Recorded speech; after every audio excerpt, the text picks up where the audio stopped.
तो शो की शुरुआत करती है हमारी बेकी लिंच। उनके हाथ में होता है एक स्लिंग यानी वो पाउच जिसकी वजह से आप हैंड को होल्ड करते हो, क्योंकि उन्हें शोल्डर इंजरी भी हो चुकी है। और वो जो रूमर्स चल रहे थे कि समर स्लैम के दौरान बेकी लिंच को इंजरी हुई है, ये बात कंफर्म हो गई रॉ की शुरुआत में। बेकी लिंच आती है, प्रोमो कट करती है, काफी फेस प्रोमो था। उन्होंने कहा कि मेरे को याद आ गया कि मैं बेकी लिंच क्यों हूँ, मैं द मैन क्यों हूँ। और साथ ही एक गुड बाय प्रोमो भी लग रहा था, थोड़ा सा इमोशनल, थोड़ा सा सैड, थोड़ा सा एनर्जेटिक, थोड़ा फेस। और जिसके बाद एंट्री होती है बियांका ब्लेयर की। उन्होंने हक किया, उन्होंने बेकी लिंच की तारीफ करी और जिसके बाद बेकी लिंच वहां से चली जाती हैं और बियांका ब्लेयर वहीं रिंग में रहती हैं। और एक छोटा सा प्रोमो कट करने ही वाली होती है, तभी हमें एक बिग स्क्रीन पर दिखता है कि अटैक हो गया बेकी लिंच पे। और अटैक किया किसने? तो वो जो हमारी नई फैक्शन आई है, बेली, डिकोटा काय और ईओ शिराय, जो अब ईओ स्काई हो चुकी हैं, उन तीनों ने मिलकर बेकी लिंच पे अटैक कर दिया। बियांका ब्लेयर भागती हुई जाती है बैक स्टेज, लेकिन तब तक वो तीनों जा चुकी थी। तो जो नई फैक्शन आई है बेली और डिकोटा काय और ईओ शिराय या ईओ स्काई की, वो काफी हद तक डोमिनेट कर रही है। पहले सेगमेंट से हमें ये चीज पता चल गई। इसके अलावा द मैन वाला कैरेक्टर बेकी लिंच का वापस आ गया, लेकिन बेकी लिंच अभी इंजर्ड है, कई महीनों के लिए गायब रहेंगी। तो देखते हैं आगे क्या होता है। इसके बाद अगला मैच था एक यूएस चैंपियनशिप टूर्नामेंट टाइप का। जो भी इस मैचेस को या इन टूर्नामेंट को जीतता वो बॉबी लैशली को चैलेंज करता। और जो पहला ट्रिपल थ्रेट मैच था वो था एजे स्टाइल्स, मुस्तफा अली और द मिस का। अगर हम परफॉर्मेंस की बात करूं तो एजे स्टाइल्स की हमने इन रिंग स्किल्स देखी, इसके अलावा मुस्तफा अली की हमने हाई फ्लाइंग परफॉर्मेंस देखी और साथ ही साथ हमने देखी मिस की चालाकियां, चतुरपन, बहुत सारी मतलब लाइक चीप शॉट्स लगा रहे थे, वो बहुत कुछ कर रहे थे मिस। और एंडिंग मोमेंट में मिस नीचे लेटे होते हैं, मुस्तफा अली उन पे स्प्लैश लगाते हैं, फ्रॉग स्प्लैश लगाते हैं। फ्रॉग स्प्लैश उन्होंने लगा दिया और उसके बाद जब उसका काउंटर रिएक्शन होता है, जब वो ऊपर को उठते हैं, तो एजे स्टाइल्स ने उन्हें पकड़ लिया और पकड़ा भी बिल्कुल स्टाइल्स क्लैश की पोजीशन में और स्टाइल क्लैश लगा भी दिया सीधा मिस के ऊपर। उसके बाद पिन कर दिया हमारे मुस्तफा अली को एजे स्टाइल्स ने और एजे स्टाइल्स इस मैच को जीत गए और अब वो एडवांस भी कर चुके हैं यूएस चैंपियनशिप टूर्नामेंट में।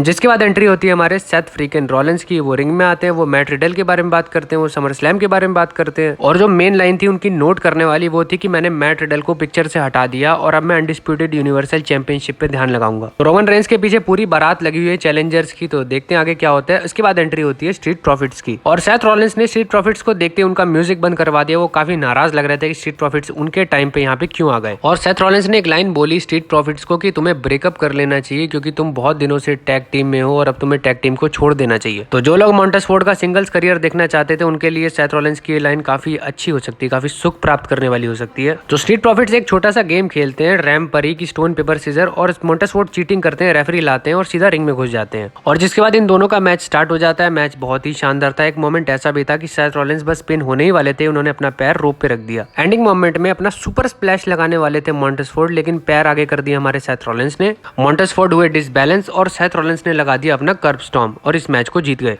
जिसके बाद एक और कर्ब स्टॉर्म लगाने की कोशिश कर रहे थे सेथ रॉलिंस, लेकिन एंजेलो डॉकिंस आ जाते हैं और मॉन्टेस फोर्ड को बचा लेते हैं। और ये कोई, मुझे नहीं लगता ये कोई रैंडम मैच था या रैंडम स्टोरी लाइन था यहाँ पे बकरा छोड़ दिया और सेथ रॉलिंस के आगे, बल्कि एक बहुत बड़ी स्टोरी लाइन का पार्ट है जहाँ पे स्ट्रीट प्रॉफिट्स का ब्रेकअप भी होगा और सेथ रॉलिंस का इसमें कहीं ना कहीं रोल भी होगा। नेक्स्ट मैच था हमारा आस्का वर्सेस एलेक्सा ब्लिस। अब आमतौर पर मैं कहता हूँ कि मुझे इस मैच में कोई इंटरेस्ट नहीं है, क्योंकि ये हमेशा रैंडम की तरह चलता रहता है, लेकिन आज इंटरेस्ट था क्योंकि मैच के दौरान अटैक कर दिया बेली ने और उनकी फैक्शन ने एलेक्सा ब्लिस और आस्का पे। जिसके बाद बियांका ब्लेयर की भी एंट्री होती है, फिर 3-on-3 की सिचुएशन बन जाती है। बाद में जो हमारी हील टीम थी बेली वाली, उनको भागना पड़ जाता है और इसी दौरान एक मैच भी सेट हो जाता है बियांका ब्लेयर वर्सेस ईओ शिराय या ईओ स्काई का। यानी हमारी जो ये नई फैक्शन आई है इसको काफी टीवी टाइम मिल रहा है और आगे भी इसका एंटरटेनमेंट जारी रहेगा, वो मैं आपको आगे बताता हूँ। नेक्स्ट मैच था यूएस चैंपियनशिप टूर्नामेंट का दूसरा ट्रिपल थ्रेट मैच, वो था Chad Gable versus Dolph Ziggler versus चैंपा का। चैंपा की बहुत अच्छी परफॉर्मेंस थी इस मैच में, चैड गेबल की बहुत पावरफुल परफॉर्मेंस थी इस मैच में और डॉल्फ जिगलर हमेशा की तरह बहुत ही अच्छा परफॉर्म कर रहे थे। एक मोमेंट बड़ा इंटरेस्टिंग था जब जर्मन सुप्लेक्स लगाई हमारे चैड गेबल ने और जिगजैग लगाया हमारे डॉल्फ जिगलर ने चैंपा को, दोनों एक साथ। और ज्यादातर टाइम चैंपा और चैड गेबल एक साथ मिल के काम कर रहे थे और डॉल्फ जिगलर पे अटैक भी कर रहे थे। और एंडिंग मोमेंट की बात करूं तो चैंपा ने अपना फिनिशर लगाया चैड गेबल को और वो इस मैच को जीत गए और अब वो भी एडवांस कर चुके हैं। जिसके बाद एंट्री होती है हमारे रेटेड आर सुपरस्टार एज की। जी हाँ, रेटेड आर यानी वो जो थीम, वो जो रेटेड आर वाला पूरा गिमिक है, पूरा कैरेक्टर है, उसी में आए थे हमारे एज। और एक बहुत तगड़ा प्रोमो भी कट किया उन्होंने, हमेशा की तरह एग्रेसिव, बहुत ही इंटेंस प्रोमो था उनका।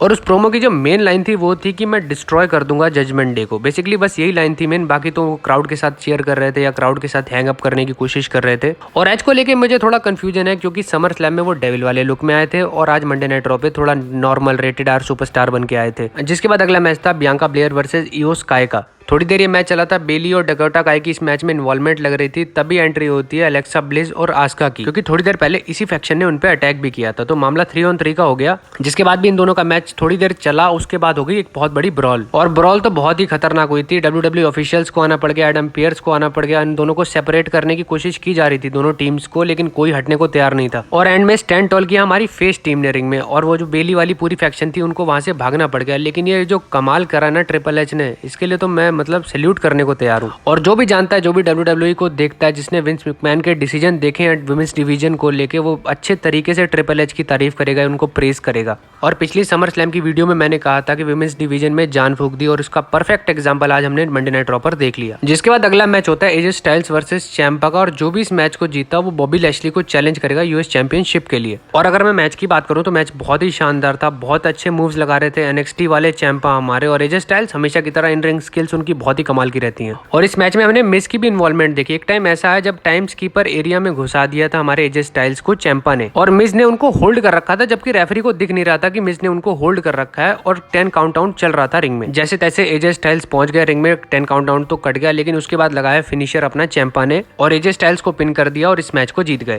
और एक चीज नोटिस करने वाली थी कि Miz as a adviser, as a wise man, as a manager type चल रहे थे चैंपा के साथ, जबकि हम समर स्लैम से इसका उल्टा देख रहे थे, जब चैंपा उनकी हेल्प कर रहे थे उनकी स्टोरी लाइन में। लेकिन आज मिज बिल्कुल अलग लग रहे थे और चैंपा बिल्कुल अलग, और चैंपा बैक टू बैक रॉ में 2 मैच जीत गए। तो ये मुझे ऐसा लग रहा है कि ये कहीं ना कहीं एक बहुत बड़ा पुश मिलने वाला है चैंपा को, और मिज थोड़ा मैनेजर, थोड़ा सपोर्टिव टाइप के रोल में चले जाएंगे। जिसके बाद अगला मैच होता है Mysterios versus the Usos undisputed tag team championship के लिए। और अगर मैं मैच की बात करूं तो मैच बहुत ही शानदार था। मिस्टीरियोस की बहुत अच्छी परफॉर्मेंस थी, और साथ ही साथ उसोस की हमेशा की तरह बहुत ही अच्छी परफॉर्मेंस थी। कई मोमेंट ऐसे थे जहां पे उसोस बस चैंपियनशिप को हारने वाले थे या पिन होने वाले थे, लेकिन एंड टाइम पे बचा लेते थे उनके दूसरे पार्टनर्स। एंडिंग मोमेंट की बात करते हैं, डोमिनिक मिस्टीरियो ने अपना फिनिशर लगाया, लेकिन टैग हो चुका था, दूसरा बंदा बाहर आया उसोस का, उसने डोमिनिक मिस्टीरियो पे अपना फिनिशर लगा दिया, और डोमिनिक मिस्टीरियो हो गए पिन, और उसोस ने अपनी चैंपियनशिप को रिटेन कर लिया। और इसके बाद भी 5 मिनट बचे हुए थे, और तभी एंट्री होती है जजमेंट डे की, उन्होंने मिस्टीरियोस पे अटैक कर दिया। जिसके बाद एंट्री होती है एज की। एज आते हैं, सबसे पहले लगाते हैं स्पेयर फिन बैलर को, उसके बाद लगाने लगते हैं डेमियन प्रीस्ट को, लेकिन रिया रिप्ली धक्का दे देती है डोमिनिक मिस्टीरियो को, और वो जो स्पेयर था वो लग गया डोमिनिक मिस्टीरियो को। जजमेंट डे को मौका मिल गया, वो वहां से निकल गई, और एज उनके पीछे पीछे उनको चेस कर रहे थे, उनके पीछे भाग रहे थे,